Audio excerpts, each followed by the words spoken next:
বিদ্যাসুন্দর কাব্যের রচয়িতা কবি ভারতচন্দ্র রাজা কৃষ্ণচন্দ্রের সভাকবি ছিলেন। আদি রস পরিবেশনের ব্যাপারে তার সমকক্ষ তখনকার দিনে কেউ ছিলেন না। রাজা কৃষ্ণচন্দ্র একজন প্রকৃত সমজদার শ্রোতা ছিলেন। কবি একদিন রাজাকে বিদ্যাসুন্দর পড়ে শোনাচ্ছিলেন। গোপাল রাজসভায় ঢুকে কবিকে কাব্যের পাণ্ডুলিপিটা একটু কাত করে ধরে পড়তে দেখে চেঁচিয়ে উঠে বলল, এ কি করছেন কবি, এ কি করছেন?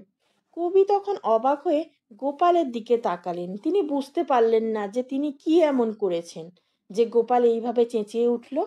তখন গোপাল বলল, আপনার কাব্য যে রসে টইটুম্বুর, কাত করে ধরবেন না মহাশয়, রস গড়িয়ে পড়বে, সোজা করে ধরুন। গোপালের এই কথা শুনে রাজসভাস্থ সকলেই হো হো করে হেসে উঠল। কৃষ্ণচন্দ্র এইরূপ সুন্দর কথা শুনে সঙ্গে সঙ্গে গোপালকে মনের মতো পুরস্কার দিলেন। এই ধরনের সুন্দর সুন্দর গল্প শোনার জন্য এখনই আমার চ্যানেলটি সাবস্ক্রাইব করে নিন। আর গল্পটি কেমন লাগলো তা অবশ্যই কমেন্ট করে জানাবেন।